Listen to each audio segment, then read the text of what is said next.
Hello, my name is Dr. Stephen Meyers, and I want to talk about the Nephilim. Were they the giants in the land? We have to first go to a verse in Genesis chapter 6. I'll go through verses 1 through 4 that talk about the Nephilim. And it came to pass, when men began to multiply on the face of the earth, and daughters were born unto them, that the sons of God saw the daughters of men, that they were fair, and they took them wives of all which they choose. And the Lord said, My spirit shall not always strive with man, for that he also is flesh, yet his days shall be numbered 120 years. There were giants, that's the word Nephilim in Hebrew, in the earth in those days, and also after that, when the sons of God came unto the daughters of men, and they bare children unto them, the same became mighty men which are of old, men of renown. So here's the main verse that talks about the sons of God coming and having offspring of giants, Nephilim. So who were these sons of God? It seems clear that the marriage between the sons of God and daughters of men produced an offspring of giants. The Septuagint translates Nephilim as gigantes, from which we get the word gigantic or giants. In Numbers 13:32-33, the spies are sent out to search the promised land, and they come back. And it says, and they brought up an evil report of the land which they had searched unto the children of Israel, saying, The land, though at which have gone to search, is a land that eateth up the inhabitants thereof. And all the people that we saw in it are men of great stature. And there we saw giants, the sons of Anak, which come from the giants. And we were in our sight as grasshoppers, and so we were in their sight. So who were these sons of God married to the daughters of men, resulting in giants? Well, we have to look at several verses. Job chapter 1 verse 6 states, Now there were in the day when the sons of God came to present themselves before the Lord, and Satan came also among them. Job chapter 2 verse 1, And again there was a day when the sons of God came to present themselves before the Lord. In ancient times in literature, the council of gods met on a mountaintop where the chief god ruled. For the Greeks, this was Mount Olympus, where the gods gathered. You have Zeus and all the Olympians gathering. In the Ugaritic literature is Mount Zaphon. So the sons of God were seen as the offspring of El, who was the chief god who gave birth to the other gods, which are called the sons of El. These sons of El were part of the council of El. This is clearly seen in Ugaritic literature, which is very close to Hebrew. So if you're a Hebrew scholar, you study Ugaritic because it's so close to Hebrew that if you don't know a word in Hebrew, you might get a better understanding of its use in Ugaritic. Another verses in Deuteronomy 32:8-9, it says, When the Most High, El Elyon, gave to the nations their inheritance, when he would divide up mankind, he mixed the borders of the peoples according to the numbers of the sons of God. But the Lord's portion is his people, Jacob his allotted heritage. Now in the King James it says sons of Israel, but if you go back to the Dead Sea Scrolls here, it says sons of Elohim, sons of God. So here we can see that the Most High, El, is dividing up the nations among his sons, the sons of God. And one of his sons was the Lord. And unto the Lord was given a portion his people. This would be Israel.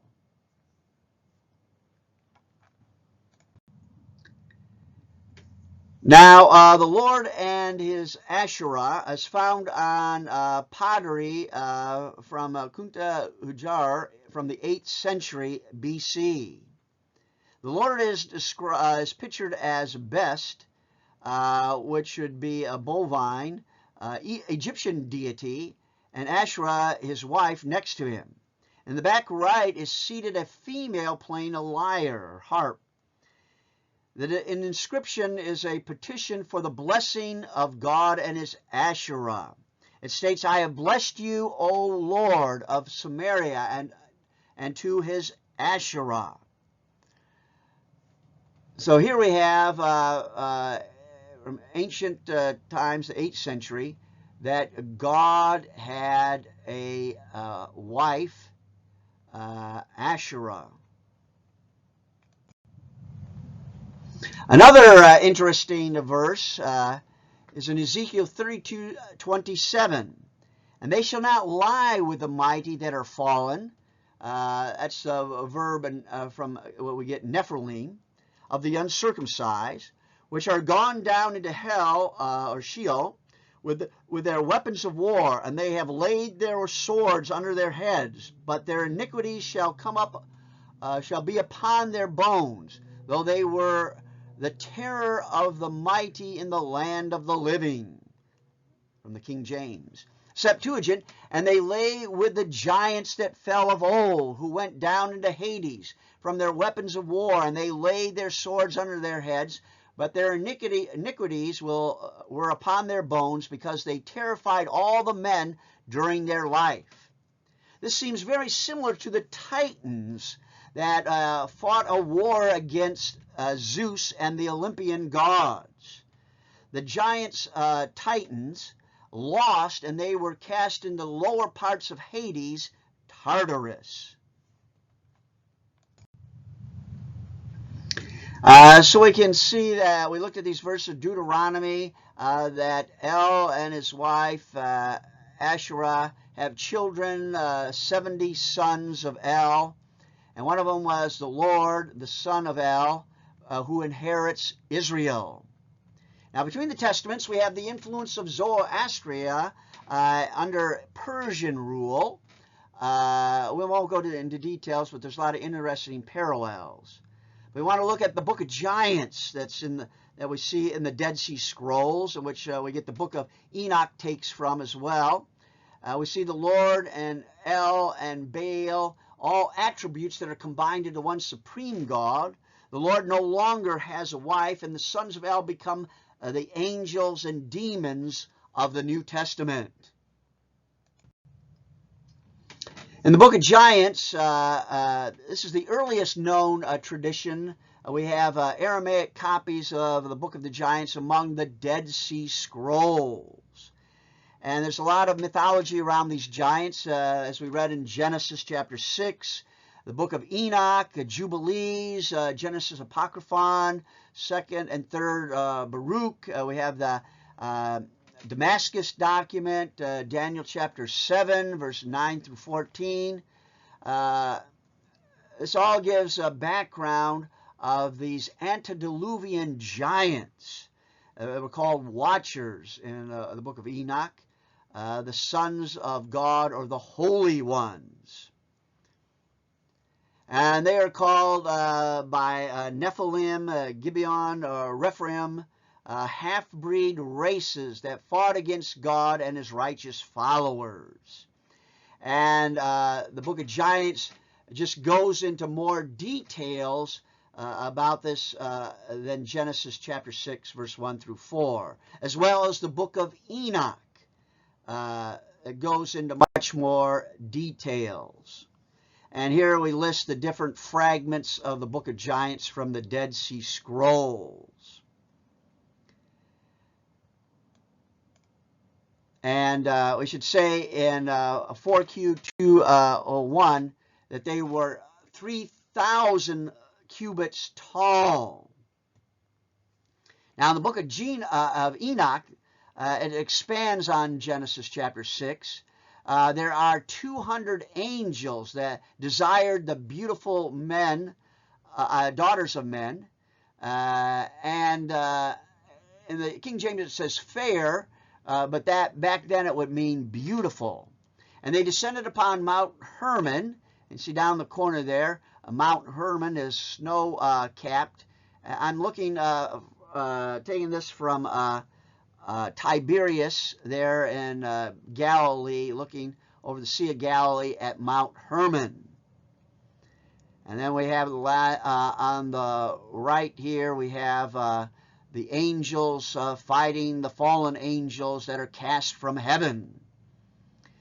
And from Mount Hermon, they take the daughters of men as wives and teach them the magical arts. The woman gave birth to great giants that were 300 cubits tall. The giants consumed all the food and started eating the flesh and drinking blood. Therefore God sends a great flood to destroy the earth and imprison the fallen angels under the rocks of the earth.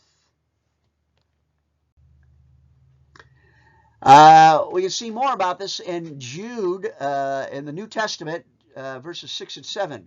And the angels which kept not their first estate, but left their own habitation, he had reserved in everlasting chains under darkness unto the judgment of the great day.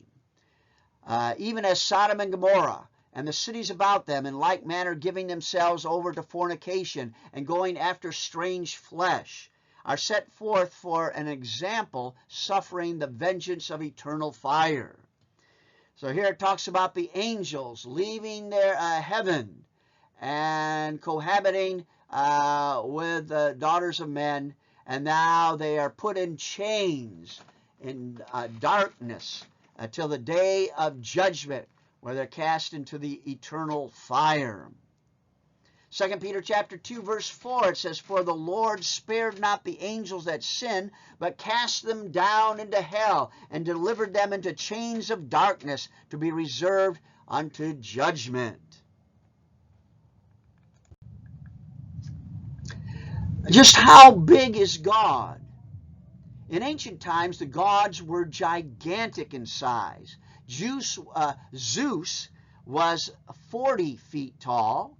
The Titans and the Olympian gods were about the same size.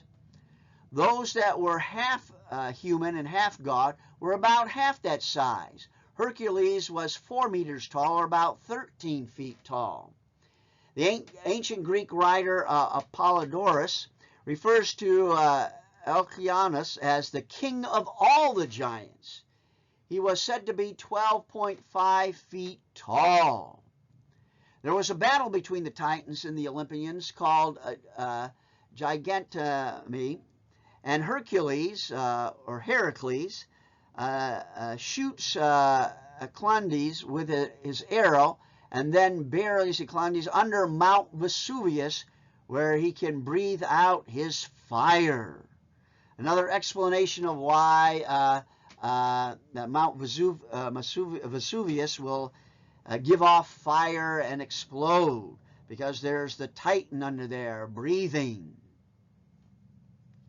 So here we can see in ancient times the gods were seen as huge giants, 40 feet tall. Even in before the ancient Greeks, there's ancient temples at Ariandara in northern Syria where we have huge footprints which are about 40 inches long. And here it pictures their god entering their temple, his footprints. So that's why we have these huge footprints and huge buildings, or temples. And you can see one of these at, well, you have to go to Greece to the Parthenon, but there's a full-size replica of this in Nashville, Tennessee, in Central Park. And this is a great place to visit if you can't visit Athens.